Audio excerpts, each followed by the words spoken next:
Olá, tudo legal? No vídeo de hoje, nós vamos falar sobre o que é parapsicologia e como ela pode ser útil para você clinicamente. Então vamos lá. O que é parapsicologia? A parapsicologia é o fenômeno, é a ciência que estuda os fenômenos paranormais. E o que são fenômenos paranormais? São todos aqueles fenômenos, ou seja, todos aqueles acontecimentos que fogem da normalidade. Mas o que são acontecimentos que fogem da normalidade? Para nós, acontecimentos que fogem da normalidade são aqueles que as outras ciências encaram como coincidência ou como algo que aconteceu espontaneamente, né? Como, por exemplo, né? Vou dar um exemplo aqui que a parapsicologia se aprofunda, tá?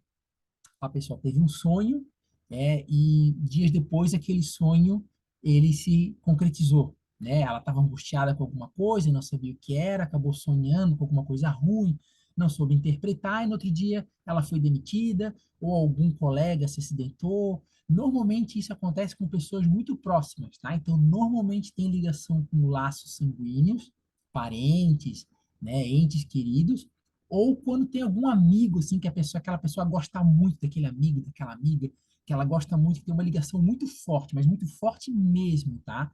Por isso que a gente fala que os parentes sanguíneos são os mais próximos, porque a gente não escolhe parente sanguíneo. Gostando ou não gostando, caiu no nosso colo. A gente não escolhe parente sanguíneo, tá? Então a gente tem uma relação muito forte, a gente fala sobre isso em outros vídeos, tá? Então, aquela pessoa que tem ou uma premonição, ou ela tem algo que, quando ela se sente dessa forma, algo vai acontecer, né? Muitas ciências relatam isso como coincidência ou como obra do acaso e por aí vai. Mas para nós, na parapsicologia, isso tem um motivo, tem um significado e é esse o cerne dos nossos estudos. Então, a gente estuda isso. Mas como é que no dia a dia a gente pode trabalhar com aquela pessoa clinicamente que, mas eu não sinto nada disso, eu não sinto que eu tenho premonição, eu não sinto que eu tenho é, pressentimentos, né? Eu não consigo, muita gente tem, né? Fato que tem, a gente chama de o espiritismo, por exemplo, chama de desdobramento. Nós chamamos de bilocação da consciência, quando ela está aqui dormindo e ao mesmo tempo a consciência dela está em outro local. E ela consegue ver acontecimentos, ela consegue voltar e relatar o que aconteceu. É raro? É raro, tá? Mas acontece. Então vamos lá. E então, para mim, uma pessoa que normal, né? Esse termo é muito, o termo normal, ele é muito discutido, tá? Na psicologia, na parapsicologia, mas vamos lá, vamos deixar isso de lado. Uma pessoa normal, tá? Usando aqui uma licença poética. Para uma pessoa normal, o que que isso pode ser útil para mim? Vamos lá, então. Tudo aquilo que a gente sente nos dias de hoje, eles são interpretações dessa informação quando chegou até nós, tá? Então, vamos supor, uma depressão, nós chamamos a depressão como a causa secundária de alguma coisa, tá? A depressão, ela se manifesta para a pessoa como depressão, mas para nós é uma causa secundária, porque para que exista essa depressão, é necessário existir uma causa primária. E o que que é essa causa primária? É algo que fez essa pessoa entrar em depressão. Essa causa primária, na maioria das vezes, quando a gente vai nos tratamentos tradicionais, a gente chega em situações do dia a dia que foram interpretadas de alguma forma, que deixaram aquela pessoa triste com a vida, deixaram aquela pessoa desgostosa com a vida, tá? Mas na parapsicologia, isso vem muito antes. Então, a gente vai interpretar ah, até aonde a gente consegue puxar os fatos, por exemplo, a vida intrauterina dessa pessoa, e até, se possível, antes dessa pessoa nascer. E aí nós estamos falando de toda aquela programação que veio geneticamente trazida da avó, da bisavó, da mãe, até chegar nessa pessoa. Então, os nossos estudos mostram, por exemplo, tá, que uma pessoa que teve, que a mãe, quando teve rejeição ao feto, né, essa pessoa tem grande tendência de ser depressiva, tá? Então, às vezes a pessoa fala, nossa, ela tem tudo, ela tem um marido, tem uma filha, é casada, está no emprego bom. Por que que ela está entrando em depressão? Entrando em depressão? Porque às vezes é mais profunda essa história, veio antes do nascimento dela, tá? Provavelmente aquela mãe pode ter acontecido daquela mãe quando soube que estava grávida, falou assim: meu Deus, eu não queria, não era para eu estar grávida agora, não era. E todo esse sentimento negativo é lançado pelo feto. Através de telepatia, também, de transmissão telepática, mas também através de todos aqueles hormônios que ela libera no organismo dela quando ela sente esse tipo de coisa, especialmente cortisol e por aí vai. Então, uma coisa que é muito importante, que a gente não deixa de lado, é a ciência da coisa, né? Então, vamos lá. Só que a gente junta a ciência com a parte psicológica. Então, vamos lá. Uma pessoa, um feto, quando está dentro da barriga da mãe, ela é ligada pelo cordão umbilical. Tudo aquilo que a mãe sente ou libera de hormônios e neurotransmissores, o feto também sente, porque até aí eles são uma pessoa só, né? Apesar do feto tá tendo aquela formação de ter, ele já está começando a ter um sistema nervoso para ser preparado e tudo mais, ele ainda está suscetível, diretamente ligado ao que a mãe sente. Então, cada vez que a mãe libera cortisol e por aí vai, esses hormônios que são de estresse, às vezes a adrenalina demais, né? Quando ela fica com medo, como é que vai ser daqui para frente? Meu Deus, eu não estou preparada para ter um filho agora. Libera uma descarga de adrenalina, aquela sensação de luta ou fuga, né? E às vezes ela fala: nossa, se eu pudesse tirar, eu tirava esse filho agora, né? E lembrando que muitas pessoas não fazem o aborto pelo fato de existir uma lei que proíba.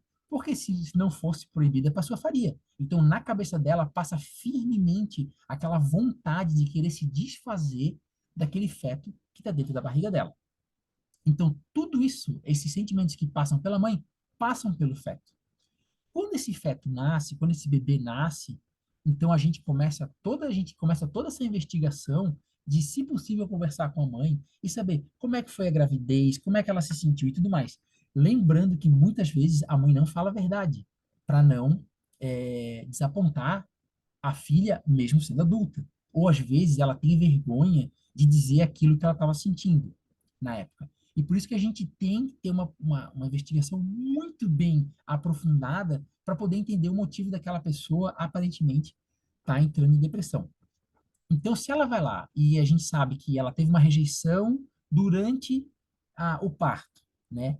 Provavelmente esse bebê, ele vai ser um bebê que chora a noite inteira, que não dá sossego para os pais. Esses aí são alguns. Não é que todo bebê que chora a noite inteira, tá? Isso é muito importante a gente frisar, tá? Que o leque de possibilidades é gigantesco, tá? Mas pelos nossos estudos, tá? Quando a gente investiga e sabe que uma criança que não foi aceita durante a gestação tem tudo para ser um bebê que chora a noite inteira, que não quer dar descanso para os pais, que às vezes que se transforma às vezes numa cólica, em gases, mas lá dentro da cabecinha daquela criança é, entre aspas, e muito cuidado com as palavras, é um motivo de agora eu quero chamar atenção. Você não me queria, agora você vai ter que me aceitar, sabe? Né? Aqui você vai ter que me amar.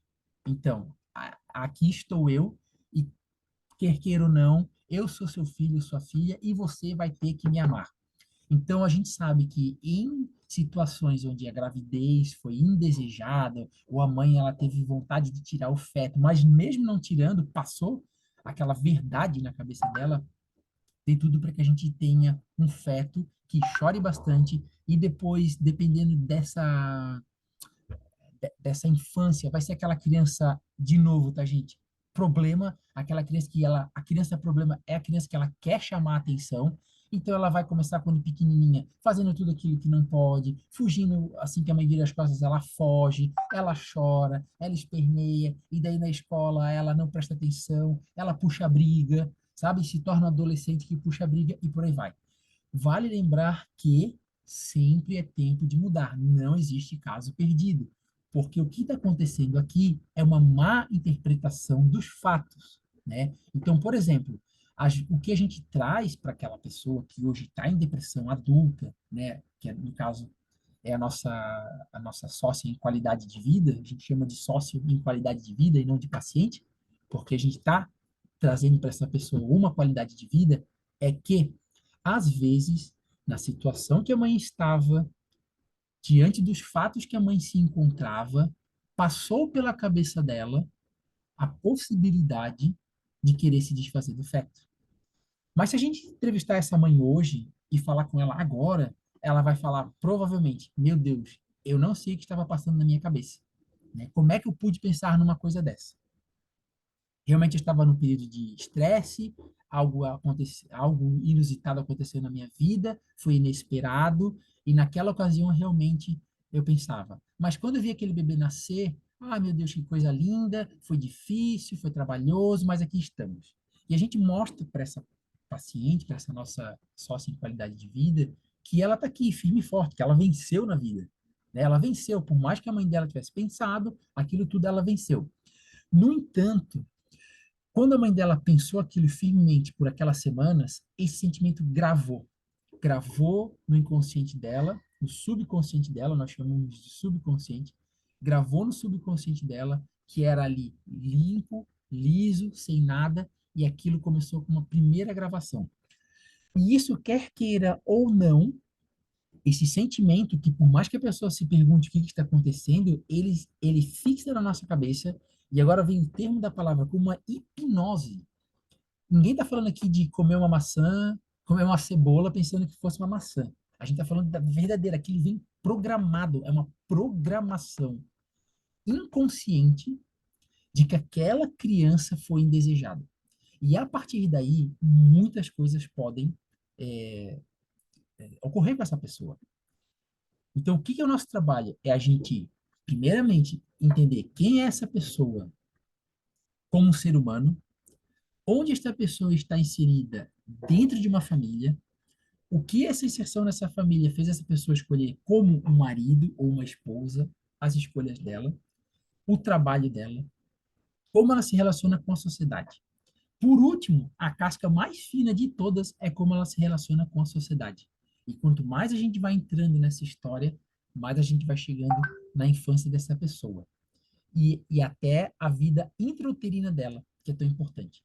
E, obviamente, essa interpretação que a mãe tem sobre ter uma filha ou um filho, isso já vem da avó da nossa sócia. Então, é algo que realmente vem de geração em geração.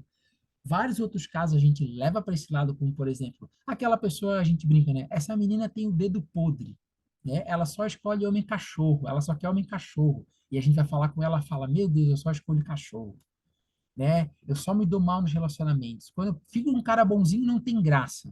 Isso tem um motivo, tá? E a gente vai analisar tudo isso.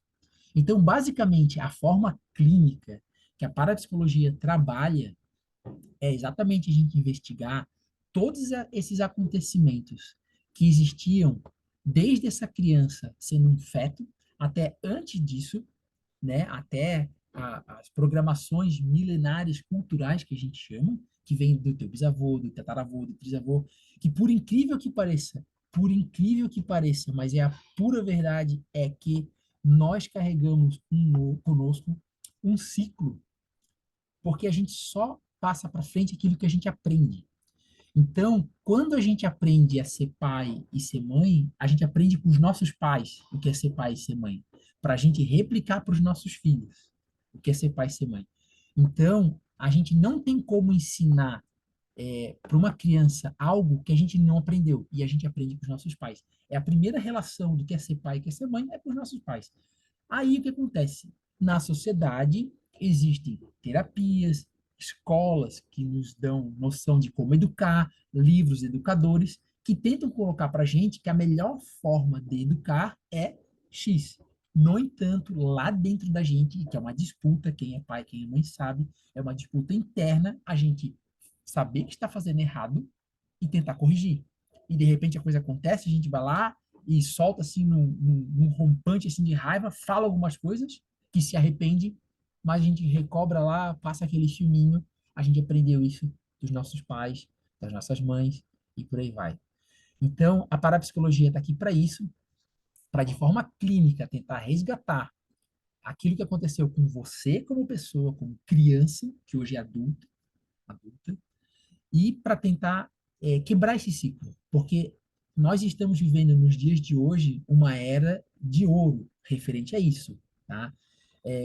Muitas outras coisas estão desandando, a parte de tecnologia, a parte de interação humana está realmente assim indo para um caminho muito perigoso, que é É difícil a gente prever o que vai acontecer nos próximos anos, mas, ao mesmo tempo, a gente está vivendo numa era onde a palavra terapeuta, psicólogo, elas estão começando a surgir com mais, com mais tranquilidade nas nossas cabeças. Nos anos 80, nos anos 90, por exemplo, se alguém dissesse que estava indo para o psicólogo, ele já era tomado como louco, né? O que dirá um psiquiatra, né? Era louco, né? Hoje em dia, não. Hoje em dia, a gente começa a ver as pessoas, eu vou na minha psicóloga, eu vou na minha terapeuta, eu vou no parapsicólogo. As pessoas estão falando isso com mais fluência porque elas estão notando a verdadeira necessidade que nós temos em poder desabafar. Porque o ser humano, ele não foi feito para guardar sentimento. O ser humano, ele foi feito para soltar esse sentimento, desabafar. No entanto, às vezes, a gente achando que tendo uma conversa com a nossa amiga ou com o nosso amigo é suficiente, quando na verdade essas pessoas, elas são apenas pessoas que estão ali para te ouvir, mas elas talvez não tenham, grande parte delas, né, a capacidade de entender o que está acontecendo, aquele estudo que a gente passa esse tempo todo estudando, se aperfeiçoando e tudo mais, tá? Então, a parapsicologia está aí para esse motivo, para ajudar você a se entender e talvez daquela forma que outras terapias não entendam, que digam que é coincidência e por aí vai, tá legal? Então, tá aí, fica ligado nos próximos vídeos que a gente vai falando sobre esses assuntos que a gente sabe que são muito bacanas, são muito relevantes e tem muita gente que acha muito bacana falar sobre isso e às vezes não acha um ambiente para poder falar. Tá legal? Então, para você que ficou até aqui, muito obrigado, fique bem, fique com Deus e tchau.